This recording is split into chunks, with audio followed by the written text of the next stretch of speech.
My name is Siena Marlowe, 31 years old. The bar looked like the kind of place that confuses dim for intimate, amber bulbs reflecting off cut crystal, a bartender who polished glasses like he was trying to erase fingerprints from the night. Evan picked it because it felt important, he said. Important is what men say when they mean rehearsed. He leaned toward me in the booth, close enough to blur my edges. Just be cool, he murmured, thumb tracing the rim of his glass. Leah can be intense. Intense, I repeated, smiling as if the word didn't already taste like tin. I'll manage. Leah arrived with the self-confidence of someone who always has parking waiting. She slid into the booth beside Evan. Long hair, longer laugh, a perfume that announced itself before she did. She hugged him like memory had weight, and she was measuring it publicly. Then she turned to me, head tipped, smile bright. "So this is Siena," she said, as though unveiling a gift. "Evan told me you're quiet." "Only when I'm listening," I said. For the next hour, Leah narrated the museum of their good old days, all glass cases and velvet ropes, ski weekends, spontaneous road trips, the night they were so broke they stole each other's fries and kissed under a neon sign that flickered like a dying heartbeat. Evan laughed in the same register he uses when he wants something: approval, leverage, absolution. I counted the laughs without moving my lips. 1, 2, 3. Predictable as waves. Leah glanced at my drink.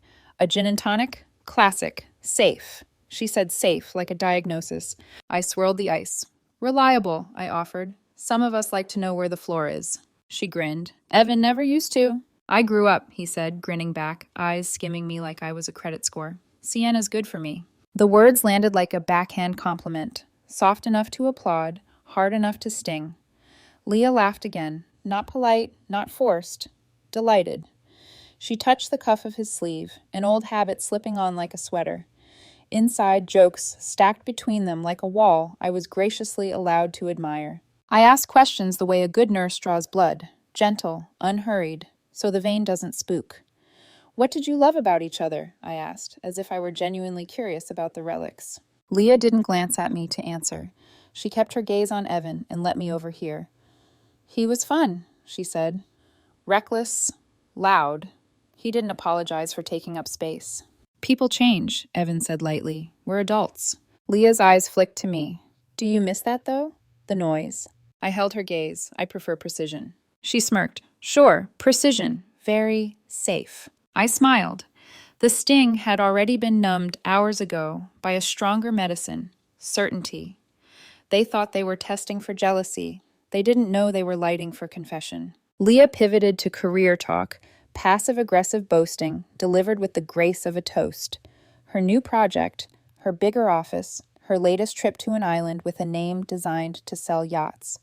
She described the sunrise like she'd ordered it personally. Evan chimed in with the inventory of his recent upgrades: watch, car, restaurants where the bill arrives in a leather folio heavy enough to double as a weapon. My phone buzzed once in my bag, a vibration I had trained myself not to chase. Mara would be home by now, probably feeding my cat and pretending not to text me the words she always texts me when I step into a room like this. "You don't have to prove you're kind to people who enjoy it too much when you bleed." Leah tilted her head. "Siena, what do you do again?" "I manage clinical logistics," I said. "St. Bridget's, night rotations, discharge coordination, angry families, broken printers, miracles at 3 a.m., the usual." "Wow," she said, with the sweetness that left cavities. "I can't even imagine. I'm terrible with bodily fluids." Evan snorted. "Siena's unflappable. She can hold a person's hand while the world ends and somehow make them believe it's only an intermission." "Useful," Leah said. "I tend to prefer people who make the world begin, not end." I kept the smile. "Must be nice to schedule a sunrise." A tiny silence. Leah's eyes sharpened. For a moment I saw the blade beneath the gloss. Then she laughed it off, swiping a story back into place about a villa with a private chef who plated sea bass like origami. When Evan went to the bathroom, Leah leaned in, elbows on the table, chin on her hands, the way you lean toward a painting to confirm whether it's real. "He needs someone calm," she said, voice dipped in confidence. "Someone who doesn't make a mess." "Good thing I like tidy," I said. She smiled like a cat. "He used to like chaos." "He used to like a lot of things," I said, because I had seen the photo, his fingers laced with hers, over a coffee cup across town. A kiss that wasn't nostalgic but current, a present tense mistake performed at a distance they believed was safe. Mara had sent the image with a single line. "I'm so sorry. Do you want me to confront them?" I had stared at the pixels until my breathing sorted itself into a list. In, hold, out. "No," I wrote back. "I want documentation. I want them to give me the story in their own voices." Evan returned, hands smelling of soap and victory. He slid into the booth, shoulder pressing into mine like punctuation. "How's it going?" he asked Leah, as though I were a project they had jointly launched. Leah sparkled. "Honestly, better than expected." Evan turned to me, eyes performative soft. "See, nothing to worry about." "Nothing," I echoed. For a while, I performed the part he had cast me in, slightly insecure, but determined to be mature. The woman who nods and smiles and laughs at the right time. The woman who pays her share and never asks where the floor went. It was easier than feeling angry. Anger is loud. Precision is quiet. When Leah began the greatest hits reel, "Remember last Tuesday?" I let the lines spool out of my hand. She glanced at him, wicked, and Evan bit his lip to keep from grinning like a teenager. The bartender set fresh drinks down, as if he'd been tipped for timing. "Last Tuesday?" I said mildly. "When you told me you were with your sister?" Evan blinked a fraction too slow. Leah's smile widened. "We ran into each other," she said. "You know how cities are. Small." "Small," I said. "Like the world gets when you believe it's only yours." Evan laughed too quickly. "You're overthinking," he said, voice playful, implied warning tucked beneath. "That's your thing." I could have reached across the table and flipped the scene, let my anger wear their faces like masks in the light. Instead, I sipped my drink and adjusted the lapel of my jacket where the fabric lay just heavy enough to forget itself. "Listen," I said, gentle, palms open on the table. "I love Evan. I trust him. If you two say you're just friends—" I paused, offering Leah the cleanest mirror in the room. "Then I'd like to hear it from you, for my peace of mind." It was like striking a match and watching oxygen sprint toward the flame. Leah reclined, chin high, eyes sparkling with the kind of superiority that tastes like sugar going down and battery acid coming back up. "Friends," she said, savoring the syllable. "Very, very close friends." Evan's laugh thinned into something brittle. "Leah." "What?" She tilted her head, indulgent. "She asked." I nodded, as though I had just learned something helpful about a medication's side effects. "Thank you," I said softly. Leah's gaze sharpened again, trying to read what she'd written in me. She didn't find it because I wasn't holding it where she expected. I was holding it in the cool, methodical place where nurses tuck panic so they can keep moving their hands. Evan checked his watch. He had been waiting for the line, the cue he'd practiced in the mirror. He reached for my hand across the table, the way people reach for a lifeline when they're sure they know how to swim. "Well," he announced brightly, "I think this went well." Leah clapped her hands once, delighted. "Congratulations," she sang, eyes sliding to me. "You passed." I looked at their faces, so pleased with themselves, so certain they had orchestrated the night, so proud of the way they believed they'd taught me to swallow. I smiled, pulled out my wallet, and set enough cash on the table to cover their expensive cocktails, the ones that had looked like constellations and tasted like syrup. "I'm glad," I said, simple as a light switch. "You two enjoy the rest of your night." I stood. Neither of them moved. People who expect a scene rarely know what to do with silence. I walked out under the same amber bulbs, past the bartender still polishing truth from glass, past the door guy who nodded like he recognized exits dressed as grace. On the sidewalk, the city breathed around me, unbothered by the tiny theater that had just closed its curtain. I slid my hands into my pockets and felt the small, unobtrusive weight nestled there. Tech disguised as ordinary, truth disguised as patience. They wanted an audience. I had simply made it a little bigger. By the time I reached my building, the night had folded itself into a quiet that made decisions sound louder. The elevator hummed like a secret. I let myself in, set my purse on the entry table, and leaned my forehead against the cool mirror just long enough to feel my pulse steady. 3 weeks earlier, Mara had called me from across town, voice pitched low the way people speak near candles. "Siena," she whispered, "I'm at Whitman and Pine. Don't panic." I didn't, not immediately. Panic is for people without protocols. "Evan's here," she said, "with Leah." I made a small sound, the the kind you make when you accidentally bite your own tongue. They're holding hands across the table. He kissed her when they thought no one was looking. A pause, the click of her phone camera. I'm so sorry. Do you want me to say something? The first truth they teach you in a hospital is that you can't unbleed a wound, but you can close it clean. No, I said. Document. Then go home. I'll handle it. Mara, who has watched me set bones and alarms with the same patience, exhaled.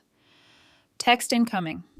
The photo arrived 2 seconds later. Evan's hand over Leah's, both of them smiling like a secret had just been granted an audience.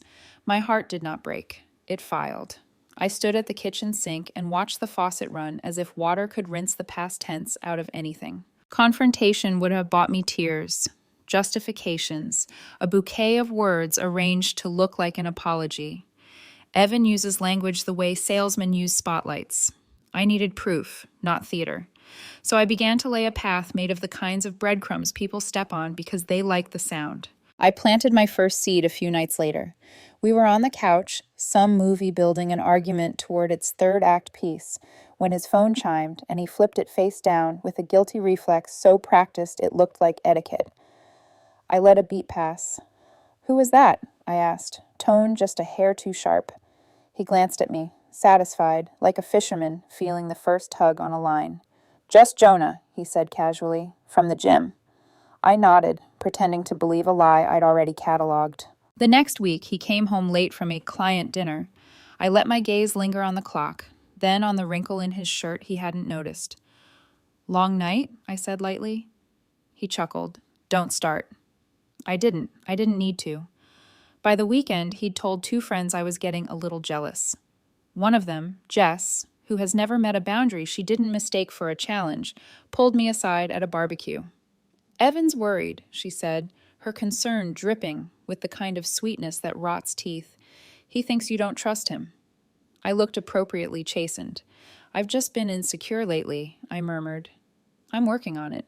2 days after that, Evan sat me down with the gravity of a man about to deliver a sermon he's rehearsed in every reflective surface. "I can't be with someone who doesn't trust me," he said, squeezing my hand. "You need to meet Leah so you can see we're just friends." I did my best impression of reluctant, then agreed. We both smiled like we'd gotten what we wanted. Evan believed he had orchestrated the meeting to soothe my imagined jealousy. I knew I had choreographed it to agitate his very real arrogance. In the meantime, I prepared. A nurse's bag is never just bandages and gum. I bought a small, high-fidelity audio recorder that fit in the inside pocket of my blazer with the discretion of a prayer. The pen I clipped to my blouse was a gift from a grateful family, heavy enough to feel expensive and ordinary enough to ignore. Inside it, a hidden lens capable of recording for 2 hours in clear definition. I also opened my bank app like a patient chart. The supplementary credit card I'd given Evan for emergencies had been busy. A $1,950 charge at a boutique with a name that doesn't believe in vowels. A spa day for 2 with an absurd package title. Dinner at a restaurant where entrees read like short fiction. Emergencies apparently had become very luxurious. I flagged each transaction, submitted disputes, then left the card active just long enough for him to try it again while I was in the bar. Timing is an anesthetic when you use it correctly. Inside that dim, overpriced bar, I let Leah's smirk and Evan's performative patience roll over me like waves smacking a seawall. Somewhere around drink 2, I lowered my voice into that soft, earnest register that makes people want to monologue. "I love Evan," I said to Leah, as if offering her a treasure for appraisal. "He says you're just friends. I believe him. And here I let a seam in my voice show. I need to hear it from you." Gasoline, meet ego. Leah tipped her head back and smiled with the full wattage of someone whose favorite subject is her own power. "Friends," she said, savoring it. "Very, very close friends." It wasn't a slip. It was a boast. Evan's laugh hit a higher octave, a tell. "Leah," he warned, but he was grinning. So I asked the question that mattered, the one my recorder would love. "So you're still sleeping with him?" I asked, letting my breath hitch just enough to feel true. Leah leaned in, eyes bright. "Every chance I get," she murmured. He comes to me for the fun. He comes to you for whatever this is. Truth is rude when it's hungry. It ate. The recorder hummed in my pocket like a small, content animal. I left them in that booth, sitting in their own applause. On the walk home, the night air tasted newly honest. In my apartment, I moved with a calm that felt like something you earn. I set the pen on my desk, the recorder beside it, and watched the files transfer to my laptop, blue progress bars inching toward freedom. I trimmed dead air, lined up audio and video, and exported a tidy 3-minute reel.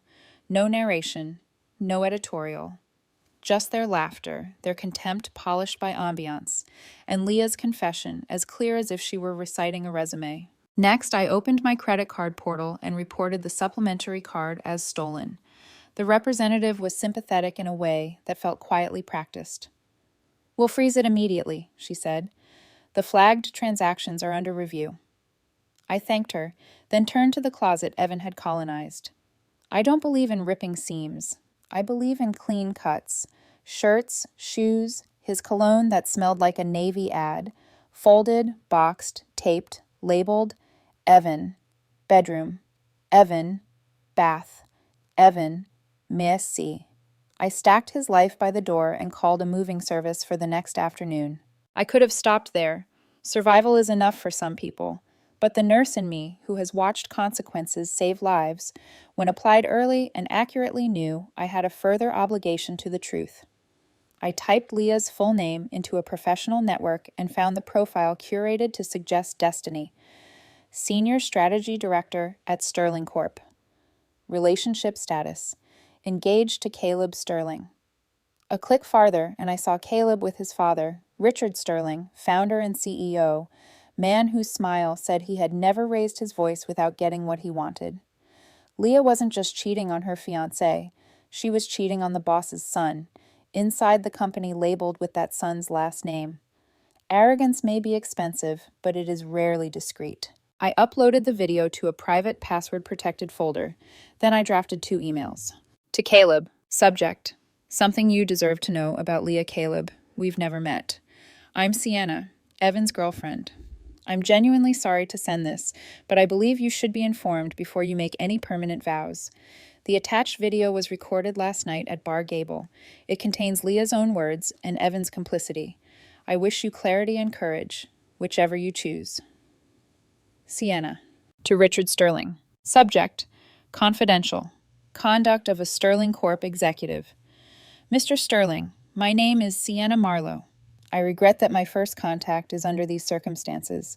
I have obtained direct evidence of deeply unprofessional and unethical conduct by your Senior Strategy Director, Ms. Leah Vasquez, conduct with significant implications for your family. Please find a secure link and password enclosed. I believe you will want to review it promptly. Siena.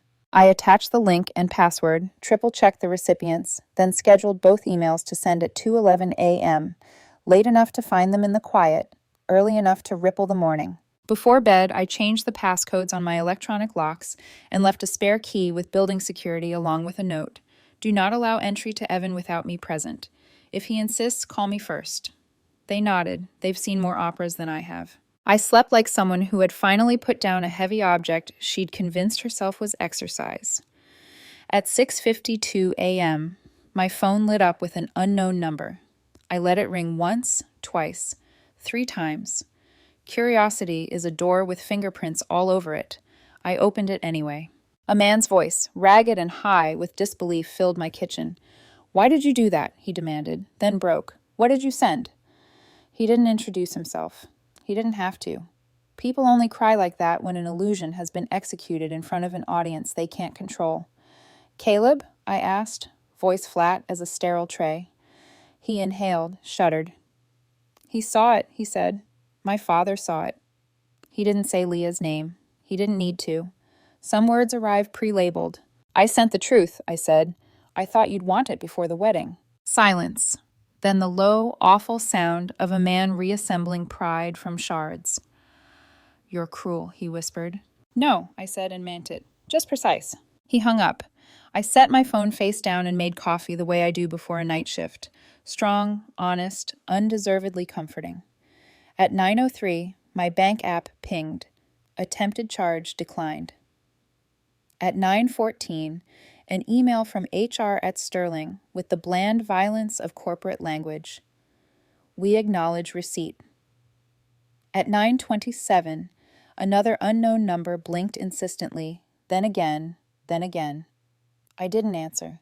I had already heard the only confession I needed. At noon, the movers called from the lobby. I buzzed them up and watched three men with soft voices and strong backs carry out the weight of Evan's previous certainty. It's funny how much lighter a room can feel when it remembers it belongs to you. Somewhere across the city, Leah would be in a conference room with glass walls, the kind that turn reflection into witness. Somewhere, Evan would be practicing contrition into a mirror, then into a phone, then into my intercom. And me? I stood barefoot on cool hardwood and adjusted a picture on the wall by 1/2 inch, just enough that it finally hung straight. By 2:00 p.m., the city had already decided what kind of day it wanted to be. Bright, but indifferent. The movers were finishing when the first wave hit. Evan's name on the intercom. Urgent, repeated, the voice of someone who finally realized the script had flipped. He buzzed again, longer this time, the sound a desperate hum under my ribs. Siena, open the door, he shouted. We need to talk. I didn't move. I watched from the window as he pounded once against the glass entrance below, the sort of gesture that means more to the performer than the audience. I texted building security exactly 2 words. He's here. They arrived in less than a minute. 2 men in quiet suits, the kind who don't raise voices because authority doesn't need volume. One spoke softly to Evan, gesturing toward the street. I saw his shoulders drop, saw the apology start to form on his lips, saw it die when the door stayed locked. He looked up at my window like a man trying to memorize regret. Then he turned, hands shoved deep into empty pockets, and walked away. I exhaled and sent one final email, the subject line simple: your belongings. Evan, your things are packed and will be delivered to your parents' address this afternoon. The door code has been changed. The relationship is over. Any further attempts to contact me will be treated as harassment. Siena. For good measure, I attached the same 3-minute video clip he'd starred in so proudly the night before. 2 hours later, my phone began to buzz again. Unknown numbers, familiar desperation. I let each one pass to voicemail. Then came the family. His mother called first, soft-voiced and full of concern that sounded rehearsed. Siena, dear, she said. Evan explained everything. There's been a misunderstanding, and you've taken things out of context. He's devastated. We all are. I told her I'd send her the context. When she opened the email 5 minutes later, the line went dead without a goodbye. Next came his father. Angry, loud, accustomed to bending conversations to his will. You humiliated my son, he barked. You don't just end an engagement over gossip. You owe him the chance to explain. I owe him nothing, I said, but you'll find the explanation attached. I hung up before he could open it. The rest unfolded exactly as designed. That evening, a local business site posted an update. Sterling Corp executive terminated after internal review. The article was vague, citing unprofessional conduct and conflict of interest. It didn't need to mention Leah by name. Anyone who worked there would connect the dots. Within hours, her profile vanished from the company directory. By the next morning, the news had done what humiliation always does. It traveled faster than apology. Evan sent one last text before I blocked him. I know what you did. You ruined 2 lives. Are you proud? I typed slowly, deliberately. I didn't ruin them. I just turned on the lights. Then I pressed block and felt the digital silence settle like clean sheets. For a moment, I stood in the doorway surrounded by the echo of what used to be his laughter. The apartment smelled faintly of cardboard and closure. I opened the window and let in a breeze that didn't ask permission. By Sunday, the movers had confirmed delivery. I received a single venomous text from his sister, "You're a monster," followed by a second, shorter one. He's miserable. Happy now? I deleted both without opening. At 6:00 that evening, my inbox chimed again. Jess, the same best friend who'd once warned me I was being too controlling, had sent an email. Siena, I saw the video. I had no idea. I'm so sorry for defending him. You didn't deserve that. No one ever knows until the evidence looks like their own reflection. I poured myself a glass of wine and started cleaning. The act felt ceremonial. Vacuum, wipe, rearrange, erase. The space grew bigger with every pass, lighter with every discarded relic. I boxed the framed photos, the matching mugs, the vacation shells he'd collected to prove sentimentality. I set them in the hallway for donation. When the room was empty, I sat cross-legged on the floor. The city outside my window glowed in scattered amber, the same color as that bar where it all began. People always talk about closure like it's a door, but it isn't. It's a demolition. Quiet, intentional, controlled. You don't slam it shut. You press the button and watch the structure fold exactly as planned. Evan thought love was a test of endurance. Leah thought loyalty was something to outsmart. Neither realized they'd been participating in my study the whole time. I took one last look at the boxes, at the faint imprint of his furniture against the wall. Then I whispered it. Not bitter, not triumphant, just final. Test completed, and this time I passed.